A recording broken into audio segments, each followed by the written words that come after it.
नमस्कार दोस्तों, आप सभी का स्वागत है स्टडी फाउंडेशन यूट्यूब चैनल पे। Daily Assam current affair series में आज हम लोग डिस्कस करेंगे 31 जुलाई का करंट अफेयर।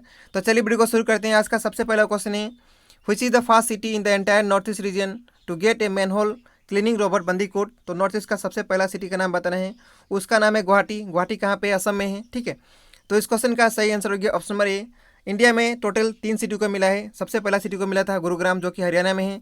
नेक्स्ट जो है कोयम्बटोर, ये कहाँ पे है? तमिलनाडु। और नेक्स्ट मिला गुवाहाटी जो कि नॉर्थ ईस्ट का सबसे पहला सिटी है।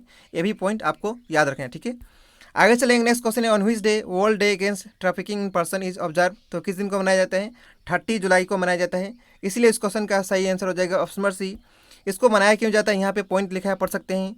It is observe to raise awareness of the situation of victims of human trafficking and for the promotion and protection of their rights. ठीक है, इसका थीम भी याद रखना है। इसका थीम था इस बार का, committed to the cause working on the front line to end human trafficking. ठीक है, इसके बाद नेक्स्ट क्वेश्चन है, what is new name of ministry of human resource development which gots is approval from cabinet in NP 2020। तो ministry of HRD का नाम change होकर क्या हो चुका है, ये आपको बताना है। इसका नाम हो चुका है मिनिस्ट्री ऑफ एजुकेशन। तो इस क्वेश्चन का सही आंसर हो गया ऑप्शन नंबर सी। ठीक है, एनपी 2020 से हर एक एग्जाम में क्वेश्चन आएगा, तो हम लोग कुछ इंपॉर्टेंट पॉइंट इस वीडियो में देख लेते हैं। सबसे पहले आपका पॉइंट याद रखना है, एनपी 2020 का एम क्या है। इसका एम है India a global knowledge super power, इसका मेन एम है। एनपी को 3 बार रिफॉर्म किया जा चुका है इसको लेके। सबसे पहले किया गया था 1968 में, नेक्स्ट किया गया 1986 में। ठीक है, एनपी 2020 को हम लोग 2 पार्ट में पढ़ेंगे। सबसे पहले जानेंगे स्कूल एजुकेशन के बारे में क्या बोला गया है। स्कूल एजुकेशन के बारे में सबसे पहले पॉइंट यहाँ पे है, universalisation of education from pre school to secondary level with 100% gross enrolment ratio GER in school education by 2030। ठीक है, तो सबसे इंपॉर्टेंट पॉइंट है यहाँ पे जो दिया है, प्री स्कूल से लेकर सेकेंडरी लेवल तक 100% क्या करना है, ग्रोस एनरोलमेंट रेशियो करना है 2030 तक। ठीक है, नेक्स्ट पॉइंट यहाँ पे दिया है, the current 10+2 system is to be replace. यानी जो 10+2 सिस्टम चल रहा था इसको रिप्लेस करके क्या हो जाएगा, 5+3+3+4 हो जाएगा। ठीक है, इसमें भी डिवीजन किया गया है, 5 को 3 से लेके 8 तक किया गया है। इसको बोला जाएगा फाउंडेशनल स्टेज।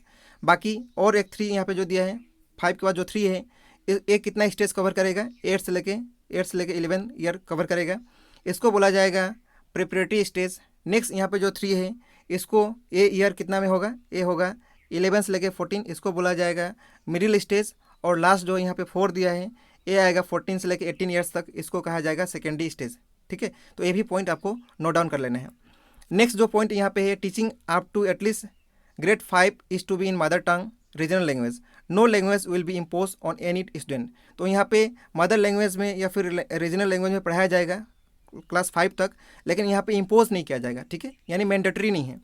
नेक्स्ट जो पॉइंट है, a new and comprehensive national curriculum framework for teacher education NCFTE 2021 will be formulated bye national council for teacher education NCT in consultation with NCERT। ठीक है, यानी NCF जो 2005 से हम लोग पढ़ रहे थे उसको अब 2021 तक इसको नया बनाया जाएगा। ये पॉइंट आपको याद रखना है। ठीक है, कौन कौन मिलकर बनाएगा, NCT और NCERT, ये भी पॉइंट आपको ध्यान रखना है दिमाग में। नेक्स्ट पॉइंट है, by 2030 the minimum degree qualification for teaching will be a 4 year integrated BA degree. पहले कितना हुआ करता था, 2 ईयर, अब कितना हो जाएगा 2030 तक 4 ईयर्स हो जाएगा। ये भी पॉइंट बहुत इंपॉर्टेंट है, याद रखना है। ये सब था स्कूल एजुकेशन के बारे में। अब हम लोग देखेंगे हायर एजुकेशन के बारे में क्या बोला गया है। तो हायर एजुकेशन के बारे में सबसे पहला पॉइंट है, gross enrolment ratio in higher education to be raise to 50% by 2035। ये पॉइंट बहुत इंपॉर्टेंट है, आपको इसको नोट डाउन कर लेना है। ठीक है, also 3.5 crore seats to be added in higher education, ये भी पॉइंट इंपॉर्टेंट है। एमफिल विल बी डिसकंटिन्यू, ये भी आपको पॉइंट पता चल गया होगा कि एमफिल अब नहीं रहेगा। ठीक है, national assessment centre Parakh has been created to assess the student. एक नेशनल असेसमेंट सेंटर बनाया जाएगा, उसका नाम क्या रखा जाएगा, परख रखा जाएगा, जो कि स्टूडेंट को क्या करेगा, असेस करेगा। ठीक है, it also aim to increase the public investment in the education sector to reach 6% of GDP at the earliest. तो 6% ऑफ GDP जो है इंडिया का, वो एजुकेशन में खर्च होगा। ठीक है, ये भी इसमें बोला गया है। ठीक है, तो ये सब था इंपॉर्टेंट जो है मेजर पॉइंट। हम लोग नेक्स्ट वीडियो में डिस्कस करेंगे डिटेल में, कोई एक वीडियो आएगा इसी चैनल पे, उस पर आप देख सकते हैं। ठीक है, आगे चलेंगे। इसके बाद नेक्स्ट क्वेश्चन है, who has been re elected as the president of China based Asian infrastructure investment bank AIIB for a second 5 term. ठीक है, तो किसको बनाया गया नया प्रेसिडेंट AIIB का, उनका नाम है जीन लेकन। तो इस क्वेश्चन का सही आंसर हो जाएगा ऑप्शन नंबर ए। AIIB का हेडक्वार्टर कहाँ पे है, बीजिंग कहाँ पे है, चाइना में। ये पॉइंट आपको याद रखना है। AIIB का फॉर्मेशन कब हुआ था, 16 जनवरी 2016 में। ठीक है, ये पॉइंट भी आपको याद रखना है। आगे चलेंगे। नेक्स्ट क्वेश्चन है, recently in which river high level of ammonia has been detected. तो कौन सा रिवर में देखने के लिए मिला है, उस रिवर का नाम है यमुना। तो इस क्वेश्चन का सही आंसर हो गया ऑप्शन नंबर ए। ठीक है, एमोनिया का केमिकल फॉर्मूला क्या होता है, NH3। अभी पॉइंट आपको याद रखना है। यमुना जो है किसका सहायक नदी है, गंगा का। ये पॉइंट यहाँ पे लिखा है, पढ़ सकते हैं। यमुना का लंबाई कितना है, यानी लेंथ कितना है, 1376 किलोमीटर इसका लंबाई है। ये पॉइंट भी आपको याद रखने हैं।